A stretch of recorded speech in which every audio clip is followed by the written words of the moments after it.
What's going on, Dolphins fans? Kyle Krabs, Locked On Dolphins. Today on the show, we are talking about building a game plan to defeat the New York Jets in Week 5 of the 2022 NFL season. You are Locked On Dolphins, your daily Miami Dolphins podcast, part of the Locked On Podcast Network, your team every day.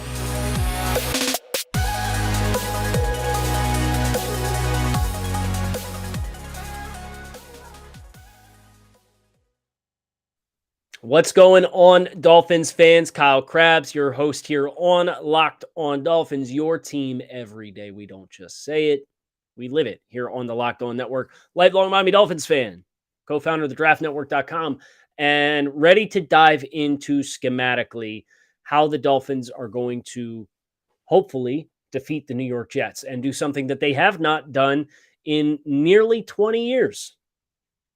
2003 is the last time the Miami Dolphins started a season 4-1. And I know there has been a lot of talk, a lot of discussion in regards to the Dolphins and quarterback Tua Tagovailoa and all of the above. But right now, we are worried about 1 week, 1 game, 60 minutes with Teddy Bridgewater. And we will cross the rest of the bridge as far as what next week looks like when we get there. But let's focus on Week 5. Miami Dolphins, New York Jets. This is a winnable football game for the Dolphins. But, and I know I said this yesterday on Locked On Jets crossover Thursday with John Butchko, this is not a team to be slept on. This is a team that has some weapons offensively. They have some speed. They have some explosiveness. They have a quarterback who can extend plays with his legs. He could be a little crazy at times when he does it, and we're going to talk about that more in just a minute.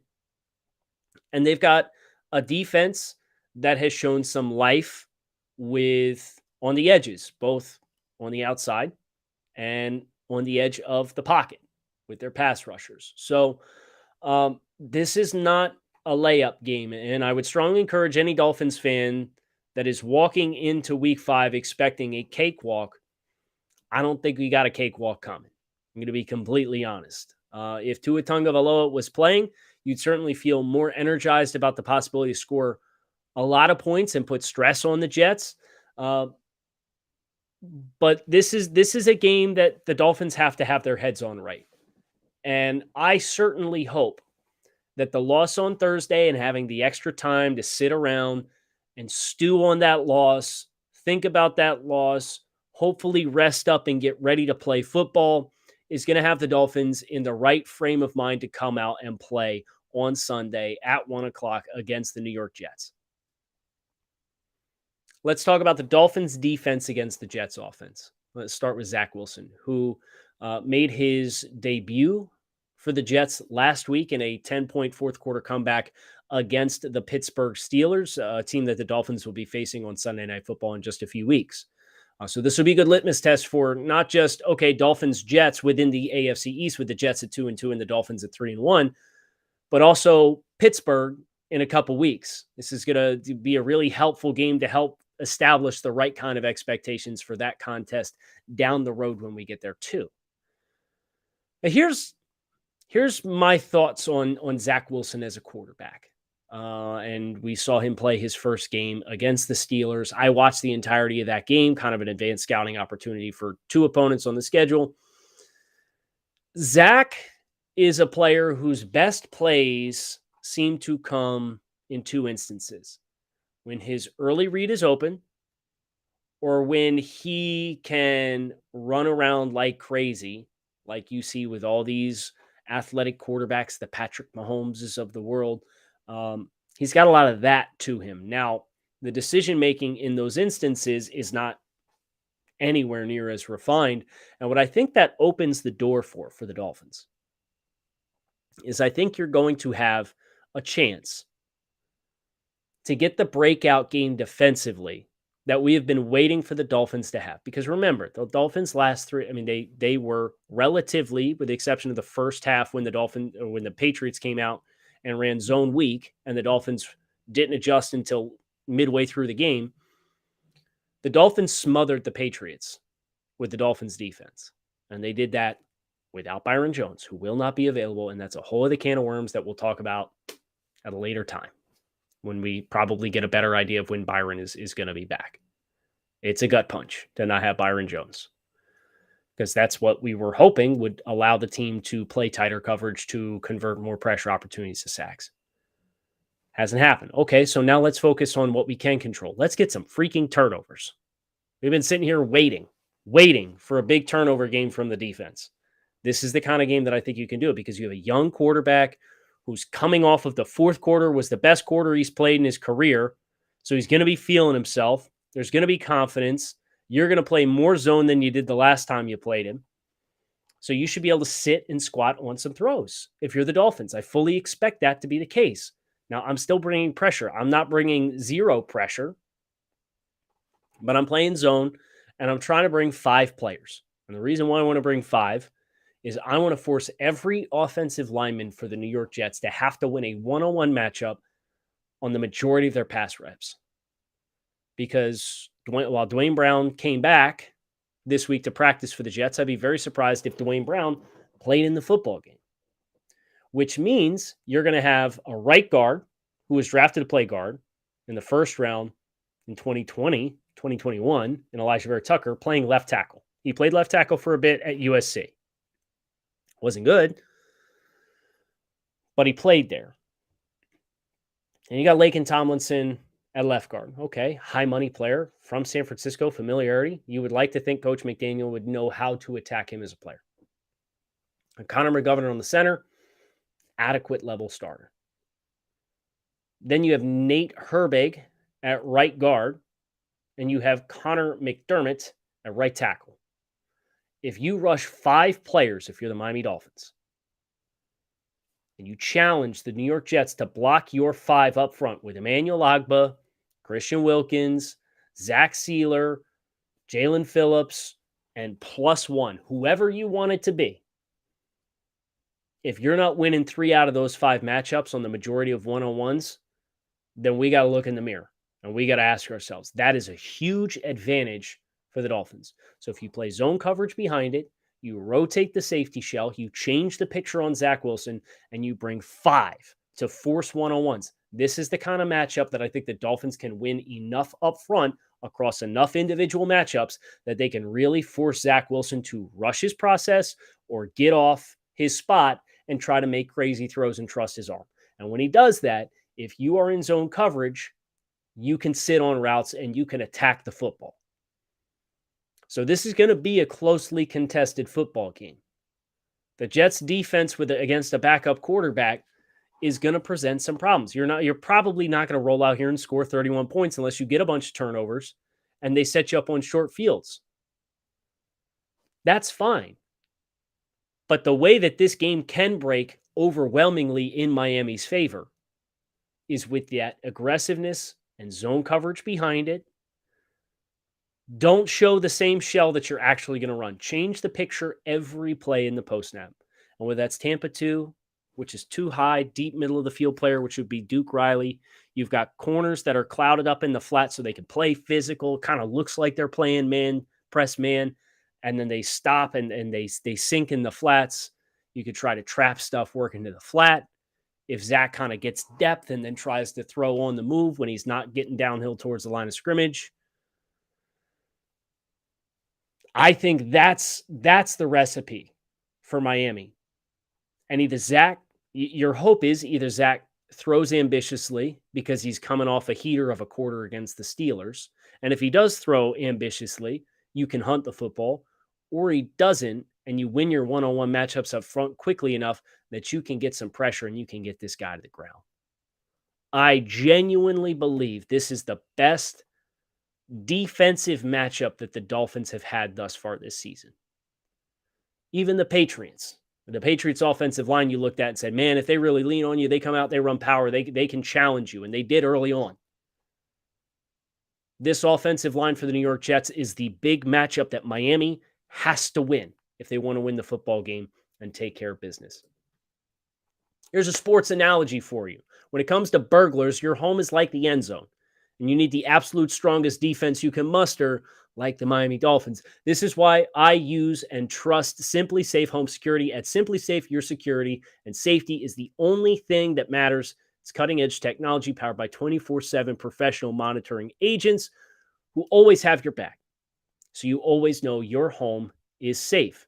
With 24-hour professional monitoring, Simply Safe's agents call you the moment a threat is detected and dispatch police or first responders in an emergency, even if you're not home or can't be reached. Simply Safe blankets your home in protection with advanced sensors for every room, window, and door, HD security cameras for inside and outside your home, smarter ways to detect motion that only alert you when a threat is real, and even hazard sensors that can instantly detect fires, floods, and other threats to your home. Customize the perfect system for your home in just a few minutes at simplysafe.com/lockedonnfl. Save 20% on your Simply Safe security system when you sign up for an interactive monitoring plan and get your first month for free. Visit simplysafe.com/lockedonnfl to learn more. There is no safe like Simply Safe. The receivers for the Jets, the receiving room for the Jets, is one that I have respect for. I have a lot of respect for. The Jets have Corey Davis, former 1,000-yard receiver with the Tennessee Titans. They have Garrett Wilson, top 10 overall selection. And they have Elijah Moore, who, of course, tagged Byron Jones for a long touchdown in the first matchup between these two teams. But I think playing zone gives you a good chance to avoid explosives in the same way that you tried to do against Cincinnati and had success with for the vast majority of the game until the levees broke and you ran out of corners and you had to get desperately aggressive to try and show a different look to create a mistake at the end of the game. And of course, Xavier Howard misreading one ball to T. Higgins that ended up being a 57-yard touchdown. And what actually worked against Buffalo.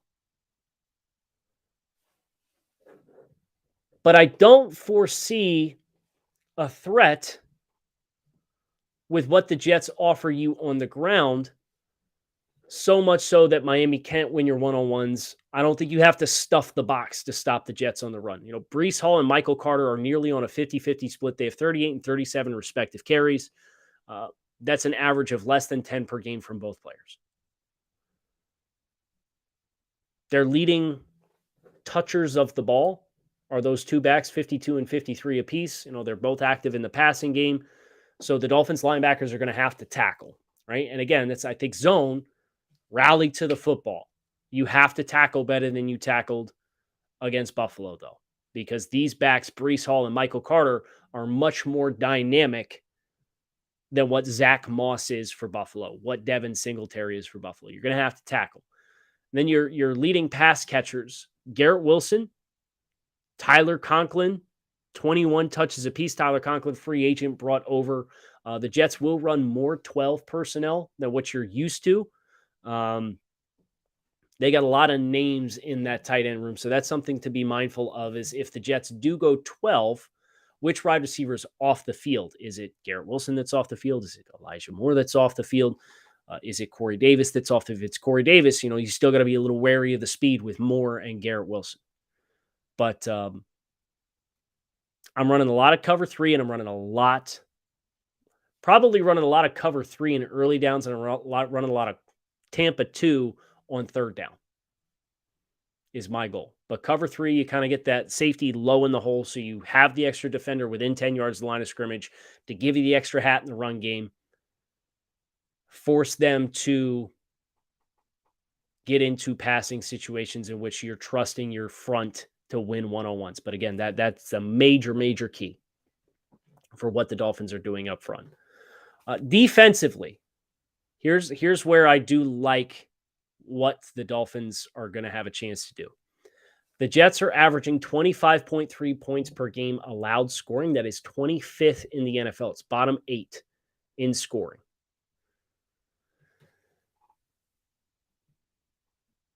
As I look across the metrics,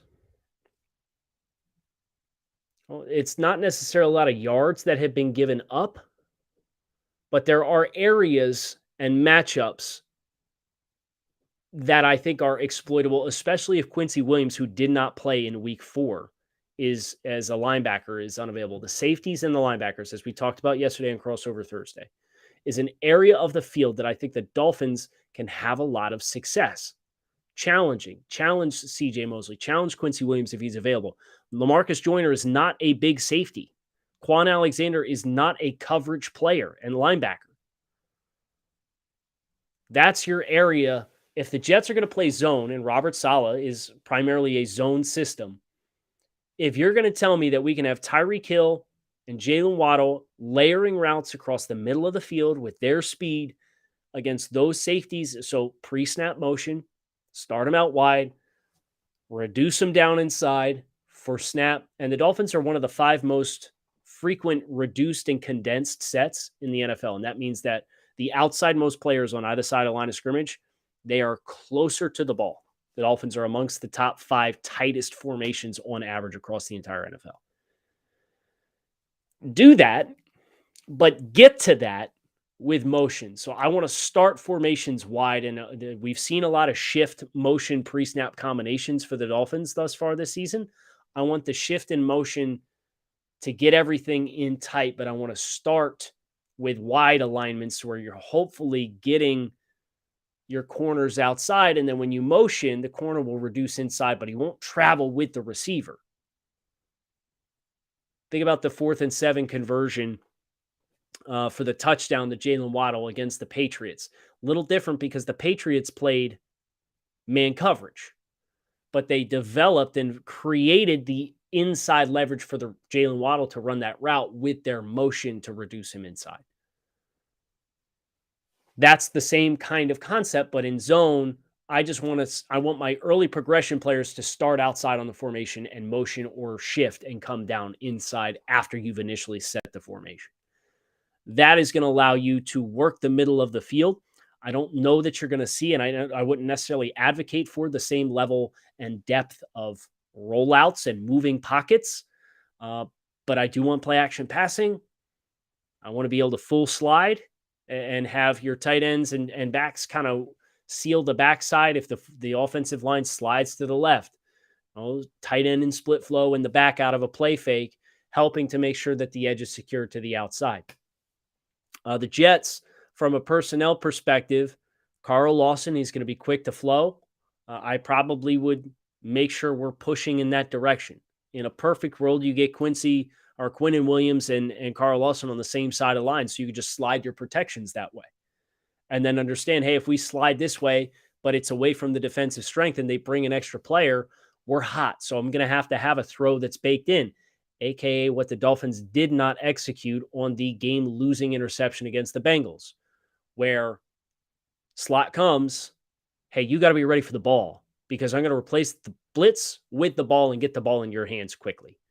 I think that's something the Dolphins would greatly benefit being ready for when they hit the field on Sunday against the Jets. BetOnline.net is your number one source for football betting information this season. Find all the latest player developments, team matchups, news, podcasts, and in-depth articles. As always, BetOnline remains your continued source for all your sports wagering information with live betting and up-to-the-minute scores for every sport out there. It's the fastest and easiest way to check in on all of your favorite games and events, including Major League Baseball, MMA, boxing, and golf. Head to betonline.net or use your mobile device to learn more. BetOnline, where the game starts. So, for the Dolphins,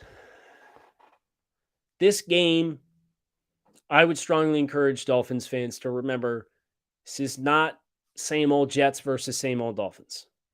The fact that the Jets are 2-2, I think you look at the context of how they have won both of their games. They beat the Cleveland Browns 31-30, and they beat the Pittsburgh Steelers 24-20. Their 2 losses, Baltimore and Cincinnati, were 2 touchdown defeats. They lost by 15 both times. They turned the ball over 2 times, and they turned the ball over 4 times in those losses. Their 2 wins, they won the turnover battle against Pittsburgh. Pittsburgh turned the ball over 4 times. Kenny Pickett threw 3 interceptions. One of those a Hail Mary at the end of the game. You give him a little slack for that one. The Jets were advantageous against Cleveland. It took a miracle to win this football game. It took a miracle. The Jets scored the final 14 points in a minute and 54 seconds. Nick Chubb scored a 12-yard rushing touchdown with a minute and 55 seconds left to go up 30-17 and miss the extra point. Jets proceeded to get a 66-yard touchdown from Joe Flacco to Corey Davis 33 seconds later, get the onside kick, and the Jets score a touchdown again with 22 seconds left to kick the extra point and win the game by a point. AKA the Browns gave them the game. Against the Jets, or against the Steelers, the Jets, we're down 10 points in the fourth quarter. 10 points. Jets score was 7:31 to cut it to 2017, and Breece Hall scored with 16 seconds left from 2 yards out to give the Jets the lead. You know what Kenny Pickett did? In field goal range with 3 minutes left in the game, threw an interception that the Jets then took down the field and scored the game-winning touchdown when the Steelers were up 3 points, had the ball in scoring range. The number one thing you cannot do if you're the Miami Dolphins is give the ball to the New York Jets. Protect the football. Point blank, period. I trust the Dolphins skill players. I trust the Dolphins defensive front. Those are two big advantageous matchups. Teddy Bridgewater, just put your money where your mouth is. We heard you speak this week to the media and you said, I can't beat Tua just like I couldn't beat Drew Brees in 2019. I just got to be me. Teddy Bridgewater, historically, Teddy Bridgewater has been a caretaker of the football, and we need that version of Teddy on Sunday against Jets. Teddy Bridgewater, for his career, a 2.2% interception ratio. We'll take that all day long. So there you have it. Teddy, operate the offense. Don't be afraid to get the ball to your backs underneath. The Jets are going to play zone coverage, but you have Raheem Mostert and Chase Edmonds. You've got these athletic, dynamic players at your disposal. Use them if you have to. And then when they start cheating out there, then you can get Tyreek Hill and Jalen Waddle in full stride across the middle of the field, hitting a spot between two zone coverages because that hook curl defender's pushing and cheating out there when you run slant flat. And you can rip that slant right down the hash and go split the safety in the corner in the deep thirds and off to the races. That's the recipe for the Dolphins. Take care of the football. Don't give them a chance to give them the game. Because I think there's enough talent advantages against an upstart and what will be a feisty New York Jets team. I think there's enough talent advantages in Miami's corner that you can get the job done. But you got to be ready to play. And here's hoping the Dolphins are. We'll talk to you after the game on Sunday. Fins up. Keep it locked in right here on Locked On Dolphins. Appreciate everybody taking some time out of their day to check out the show. Make it a great rest of your weekend. And I'll talk to you on